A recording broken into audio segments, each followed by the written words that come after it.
o homem que mais defendeu as mulheres. As mulheres frequentemente foram silenciadas, controladas, diminuídas e tratadas como sub-humanas nas mais diversas sociedades humanas. Todavia, houve um homem que lutou sozinho contra o império do preconceito. Ele foi incompreendido, rejeitado, excluído, mas não desistiu dos seus ideais. Ninguém apostou tanto nas mulheres como ele. Fez das prostitutas rainhas e das desprezadas princesas. Muitos dizem que ele é o homem mais famoso da história, mas poucos sabem que foi ele quem mais defendeu as mulheres. Seu nome é Jesus Cristo, o mestre dos mestres na arte de viver. Esse texto não fala de uma religião, mas da filosofia e da psicologia do homem mais complexo e ousado que se teve notícia.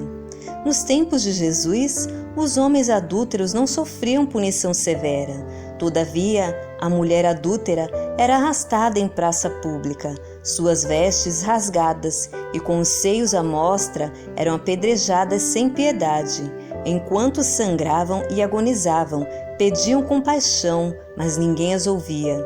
A cena inesquecível ficava gravada na mente e perturbava a alma para sempre. Certa vez, uma mulher foi pega em adultério. Arrancaram-na da cama e a arrastaram centenas de metros até o lugar em que Jesus se encontrava. A mulher gritava: "Piedade, compaixão!" enquanto era arrastada. Suas vestes iam sendo rasgadas e sua pele sangrava, esfolando-se na terra. Jesus estava dando uma aula tranquila na frente do templo. Havia uma multidão ouvindo atentamente.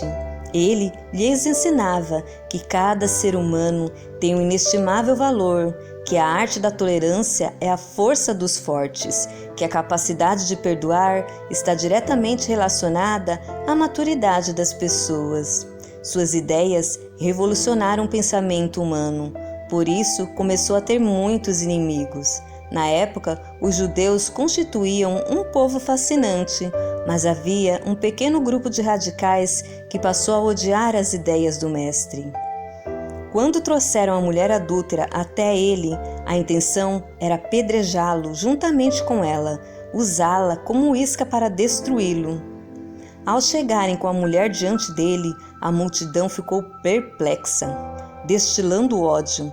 Comentaram que ela fora pega em flagrante adultério e perguntaram qual era a sentença dele. Se dissesse que seja apedrejada, ele livraria sua pele, mas destruiria seu projeto transcendental, seu discurso e principalmente seu amor pelo ser humano, em especial pelas mulheres. Se dissesse não a matem, ele e a mulher seriam imediatamente apedrejados, pois estariam indo contra a tradição daqueles radicais. Se os fariseus tivessem feito a mesma pergunta aos discípulos de Jesus, estes provavelmente teriam dito para matá-la. Assim, se livrariam do risco de morrer. Qual foi a primeira resposta do mestre diante desse grave incidente? Se você pensou: "Quem não tem pecado, atire a primeira pedra", errou. Essa foi a segunda resposta. A primeira foi não da resposta, foi o silêncio. Só o silêncio pode conter a sabedoria quando a vida está em risco.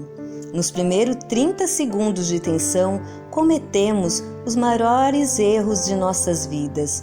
Ferimos quem mais amamos. Por isso, o silêncio é a oração dos sábios. Para o mestre dos mestres, aquela mulher, ainda que desconhecida, pobre, esfolada, rejeitada publicamente e adúltera, era mais importante do que todo o ouro do mundo, tão valiosa como a mais pura das mulheres. Era uma joia raríssima, que tinha sonhos, expectativas, lágrimas, golpes de ousadia, recuos, enfim, uma história fascinante, tão importante como a de qualquer mulher. Valia a pena correr riscos para resgatá-la. Para o mestre dos mestres, não havia um padrão para classificar as mulheres. Todas eram igualmente belas, não importando a anatomia do seu corpo, não importando nem mesmo se erravam muito ou pouco. Jesus precisava mudar a mente dos acusadores, mas nunca ninguém conseguiu mudar a mente de linchadores. O eu deles era vítima das janelas do ódio, não eram autores da sua história, queria ver sangue. O que fazer então? Ao optar pelo silêncio, Jesus optou por pensar antes de reagir. Ele escrevia na areia, porque escrevia no teatro da sua mente. Talvez dissesse para si mesmo: que homens são esses que não enxergam a riqueza dessa mulher? Porque querem que eu a julgue se eu quero amá-la? Porque em vez de olhar para os erros dela, não olha para seus próprios erros? O silêncio inquietante de Jesus deixou os acusadores perplexos, levando-os a diminuir a temperatura da raiva, da tensão, oxigenando a racionalidade deles. Num segundo momento, eles voltaram a perguntar o veredicto do mestre. Então, finalmente, ele se levantou, fitou os fariseus nos olhos como se dissessem: matem a mulher. Todavia, antes de apedrejá-la, mudem a base do julgamento, tenham a coragem de ser transparentes em enxergar as suas falhas, erros e contradições. Esse era o sentido de suas palavras. Quem não tem pecado, atire a primeira pedra. Os fariseus receberam um choque de lucidez com as palavras de Jesus. O resultado é que eles saíram de cena.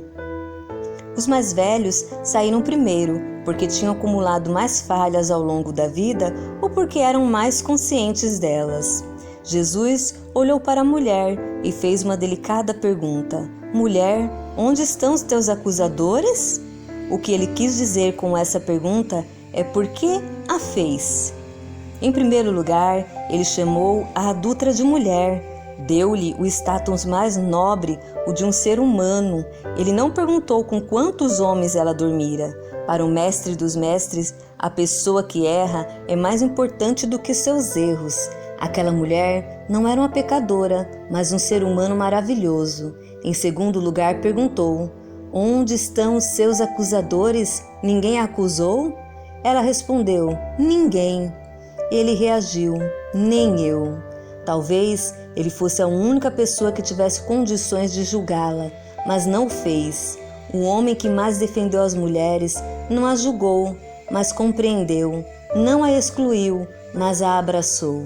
As sociedades ocidentais são cristãs apenas no nome, pois desrespeitam os princípios fundamentais vividos por Jesus. Um deles é o respeito incondicional pelas mulheres. O homem que mais defendeu as mulheres não parou por aí. Sua última frase indica o apogeu de sua humanidade, o patamar mais sublime da solidariedade. Ele disse para a mulher: vá e refaça seus caminhos. Jesus tinha todos os motivos para dizer: de hoje em diante sua vida me pertence. Você deve ser minha discípula. Mas Jesus, apesar do seu descomunal poder sobre a mulher, foi desprendido de qualquer interesse. Vá e revise a sua história, cuide-se. Mulher, você não me deve nada, você é livre. Jesus a despediu, mas ela não foi embora. E por quê? Porque o amou, e por amá-lo o seguiu para sempre, inclusive até os pés da cruz, quando ele agonizava. Talvez essa mulher tenha sido Maria Madalena. A base fundamental da liberdade é a capacidade de escolha, e a capacidade de escolha só é plena quando temos liberdade de escolher o que amamos. Todavia, estamos vivendo em uma sociedade em que não conseguimos sequer amar a nós mesmos.